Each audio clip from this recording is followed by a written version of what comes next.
એસઆરએચે પોતાનો જ રેકોર્ડ તોડી નાખ્યો અને ગઈકાલે સૌથી હાઈએસ્ટ 287 રન બનાવી દીધેલા। નમસ્કાર દર્શક મિત્રો, કદાચ તમે ગઈકાલે આરસીબી અને સનરાઇઝર્સ હૈદરાબાદ એટલે એસઆરએચ વચ્ચેની જો મેચ જોઈ હોય તો તમને ખબર પડી હશે કે ભલે આરસીબી હારી ગઈ પરંતુ ફાઇટ તો જબરજસ્ત આપી।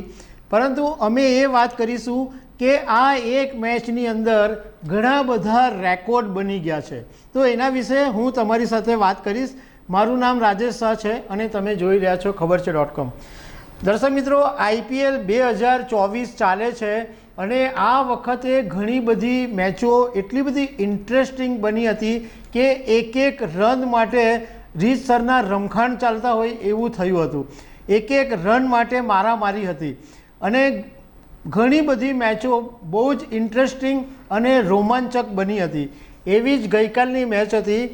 બેંગ્લોરના ચેન્નાસ્વામી સ્ટેડિયમ ઉપર આરસીબી અને એસઆરએચ વચ્ચેની મેચ હતી અને આ મેચની અંદર પહેલાં જ્યારે એસઆરએચે બેટિંગ કર્યું તો 20 ઓવરની અંદર 287 રન બનાવી દીધા અને એની સામે આરસીબીએ 262 રન બનાવ્યા।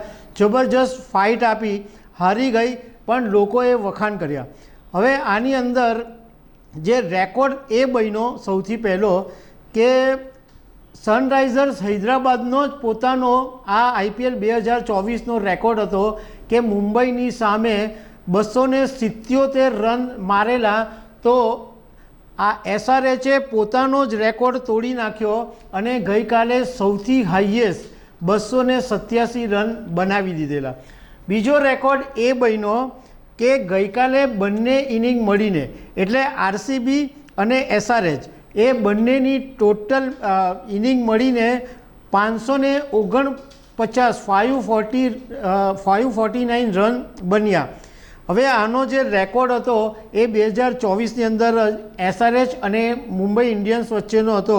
બંને ઇનિંગ મળીને 523 રન બનેલા, તો એ રેકોર્ડ પણ ગઈકાલે તૂટી ગયો અને બે ઇનિંગ મળીને હાઈએસ્ટ 549 રન બન્યા।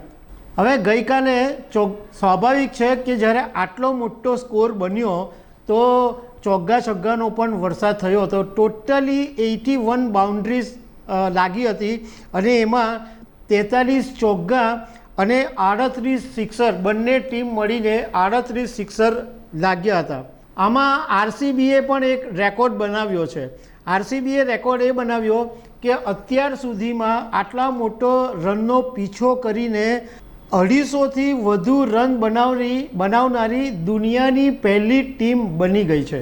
દર્શક મિત્રો, ગઈકાલે જે એસઆરએચ ટીમે 287 રનનો સ્કોર મૂક્યો ત્યારે સૌથી વધારે આશા વિરાટ કોહલી પર હતી, પરંતુ વિરાટ કોહલી ઓછા રન બનાવીને આઉટ થયો। પરંતુ દિનેશ કાર્તિક અને કેપ્ટને બાજી સંભાળી અને આટલી ફાઇટ તો જબરજસ્ત આપી, એમાં તો બે મત નથી।